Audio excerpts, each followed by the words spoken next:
జలియన్వాలా బాగ్లో 1800 మంది చనిపోయారు. జలియన్వాలా బాగ్లో 1919లో. వాళ్ళని కాల్చింది ఎవరు? వాళ్ళని కాల్చింది 100 మంది సైనికులు.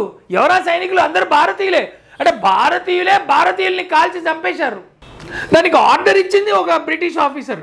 లాలా లజపత్ రాయ్ మీద సాండర్స్ లాఠీ దెబ్బలతో కొట్టి చంపేస్తే ఆ సాండర్స్ మీద దాడి చేయడానికి భగత్ సింగ్ వీళ్ళందరూ వెళ్తే ఆ సాండర్స్ ఆఫీసర్ని రక్షించడానికి పాటుపడ్డది ఎవరు? భారతీయ పోలీస్ మెన్. అల్లూరి సీతారామరాజుని అడవుల్లో వెతకడానికి వెళ్ళింది ఎవరు? భారతీయ పోలీసులు. వాళ్ళు భారతీయుల్ని ఎదిరిస్తుంటారు. మీకు అర్థమైంది కదా సిస్టము. అది అప్పుడు మనం 100 సంవత్సరాల క్రితం 100 సంవత్సరాలు ఇవాళ కూడా అదే నడుస్తున్నది. ఇవాళ నేను అనేది 2025 మే 27 నాడు కూడా ఇదే సిస్టమ్ నడుస్తున్నది. ఎవరో ఒక విదేశీయురాల్ని పట్టుకొచ్చి భారతదేశానికి ప్రధానమంత్రిని చేయాలి. ఇది అనేది ఎవరు?